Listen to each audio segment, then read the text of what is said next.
we're here at a customer's house. Figured I'd do a quick video doing a set. It's hot. It's like 90-something degrees. Customer said that they flagged some areas of concern, so we'll have a quick walk around and then we'll go ahead and set some traps.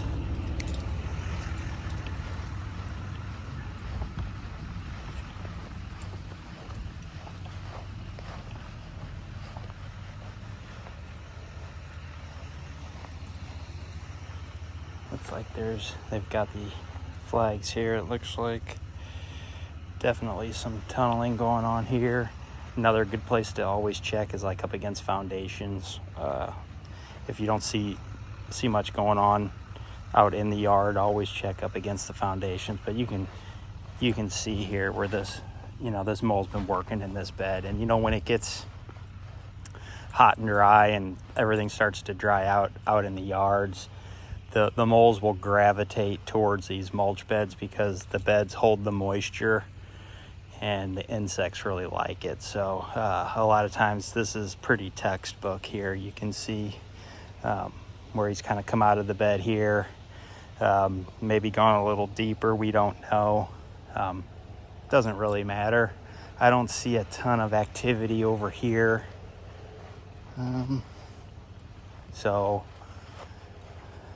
yeah, looks like come out of the bed here too. You can pretty clearly see that. So really, these are going to be the good spots to set traps.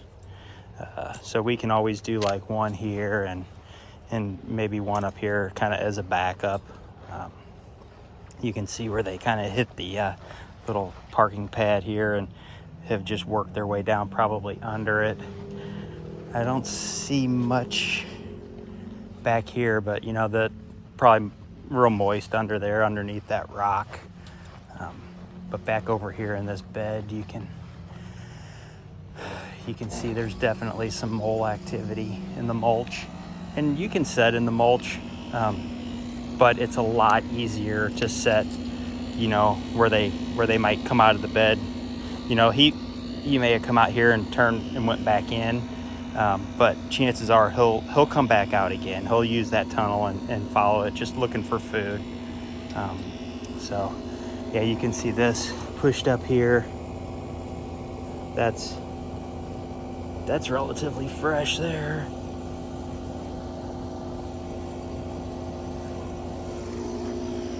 Yep. So a lot of times you can tell how fresh it is by the moisture. You could see that moisture hasn't dried up yet and the sun's blazing on it right now, so really that probably happened earlier this morning. Some more activity back here along the foundation. It's almost guaranteed that there's going to be a tunnel along the foundation, and if that's the case, just peel the mulch back, get you a nice area, clear the mulch, and then just open up that tunnel. Keep your excavation real small in the mulch beds initially, because they do tend to crumble in and can make it a small opening into a big opening very quickly. So since we actually got this open right here, we'll just go ahead.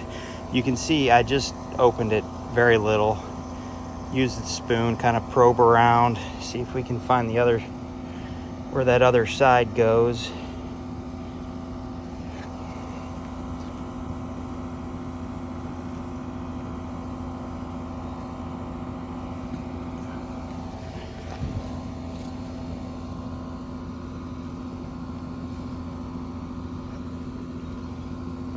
I actually think it goes like this, so we're not going to worry about that. I've already got it kind of tore up more than I'd like.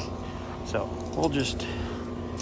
we'll start right here. This, you can tell if you take that top soil that's dry, if you kind of pull it back, you can see that you got to get down a little bit before you hit the moist soil. So that's been pushed up for a little bit.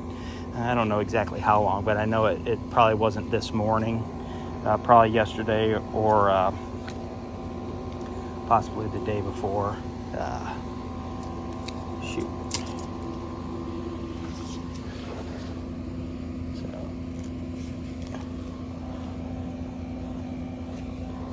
So we'll open this up. Just a little excavation. clean it out.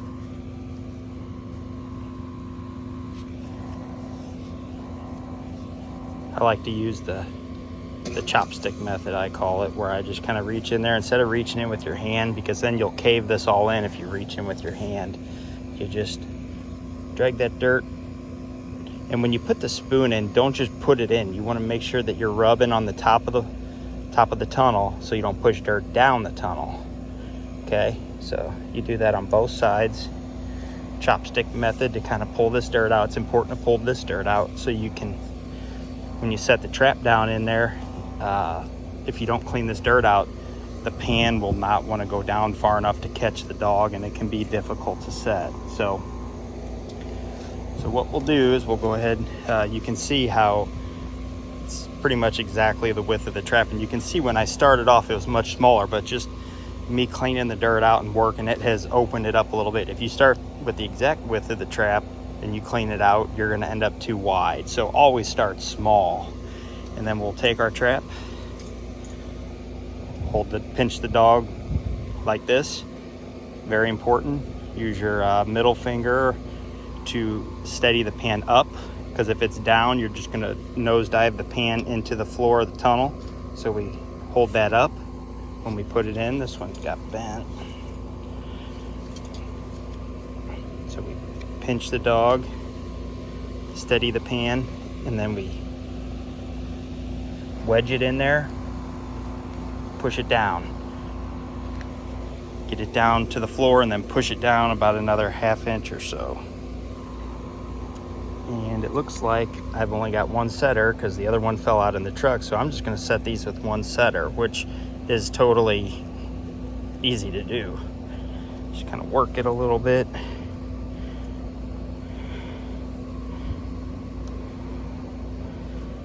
Just like that. And that thing, rock solid, bedded. And then when we backfill, we're just gonna funnel it in like that, about up to the spring or so. We don't need to pile the dirt on, and that's it. So we'll just set another one right here, kind of as a backup.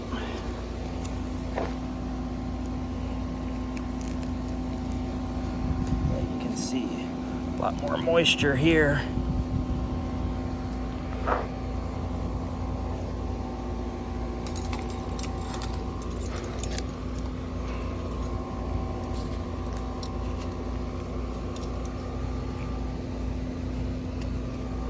Alright, so pinch it, pointer finger, thumb, pinch that dog over the handle, steady trigger pan, and down. Don't be afraid to push that trap down into the ground. Sink it down in there. And then take our setter in this case, because we only got one. Cycle it.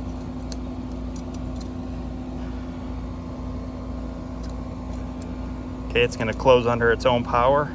So at that point, take it.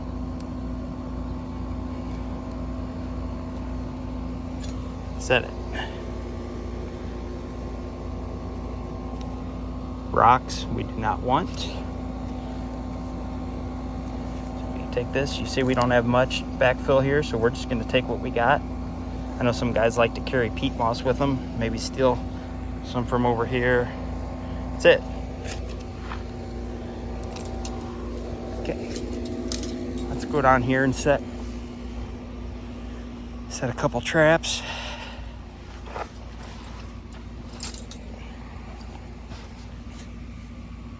We're in the shade here a little bit, so we'll probably get some tunnels that are a little bit more intact and easier to set on. Start small, clean it out.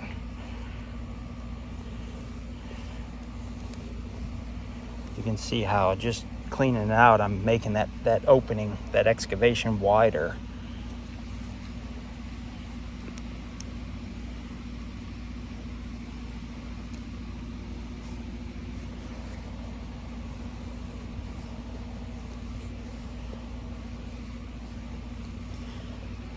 Okay. And as you start to get set on deeper runs, this one's not deep by any stretch of the imagination, but it's a little bit deeper than the one we set on. One easy thing to do to kind of prepare your set here is to come in. You can kind of cut like a little notch here. That's going to do a couple things. It's going to give us a little bit more dirt backfill, and it's also going to make a little clearance spot for that dog when it's released to freely come up and out. So sometimes just a little notch there, especially on the deeper ones, will make your life a lot easier. So okay, so once we get it cleaned out pretty good, you don't have to get every little bit of dirt out of there. Once we get it to this point, again, if you ever get a bunch of mud and stuff on your trap, that's all you got to do. Okay, so we're going to pinch the dog, steady the pan, in and down. Don't be afraid to put some weight on that trap to get it down. And we'll take our setter.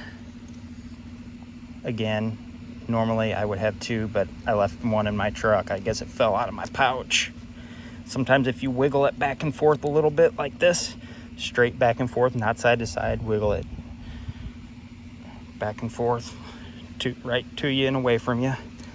Make sure that it fires under its own power. Cycle, we know it's going to close.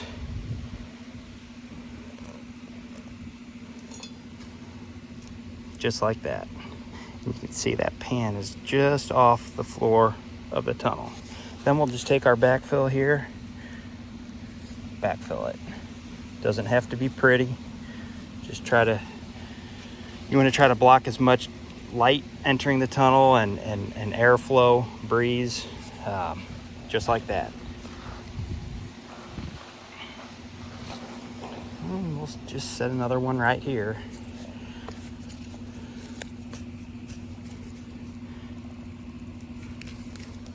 So another technique I wanted to show real quick is if you've got if you're working in drier soil and you need to make your tunnel a little bit wider, what you can do is if you take two fingers, and you got to do this kind of carefully, you stick it up in the tunnel and support the roof and then come down and make a cut. Okay, like that. You can very incrementally open this tunnel. If you come in and just go like this, you'll have a tendency to have it collapse much further back. So if you come in, support, and make that cut with supporting the roof of the tunnel, you can very easily open that tunnel in very small increments. So you can already see I'm already starting to get kind of wide here. It's actually about perfect. So we're gonna just clean a little bit out, and the reason we clean it out is because we don't want to give any dirt to that mold to push into our trap. So we want to, any dirt that's funneled down the sides, we definitely want to get that out of there. I mean, is it absolutely imperative? No, but your catch rate will go up if you do that. So in, hit the floor, push it down another 1/2 inch or more, and we're going to set it.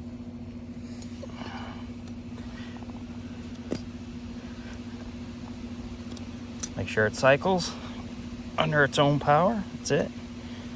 Come down. That's it. Backfill. That's a big old rock. Nope, no it's not. Okay, just like that. And what I'll do is I'll probably maybe set one up front. Let's go up and look at it right now. We'll just look at it. I'm not going to worry about setting in here right now. We're going to hit these main tunnels, and we're going to just let the traps do their job. If they got to sit a day or 2 or 3 before they catch mold, that's fine. there's really no sense in setting a bunch of traps in here when you know they're going to be using those tunnels again. So maybe we'll set one up right here on this main tunnel here in the front. It's kind of coming along. Looks like we can maybe pop one right here. All I'll do is just push that mulch back. And you can see how this just caves in almost instantly. So yeah, there's our tunnel. We open that up pretty cleanly.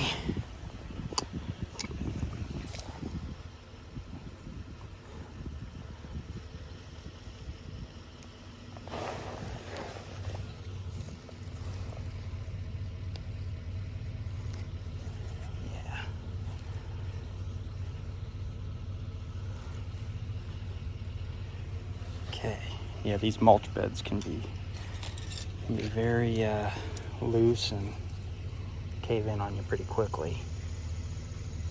Down in there.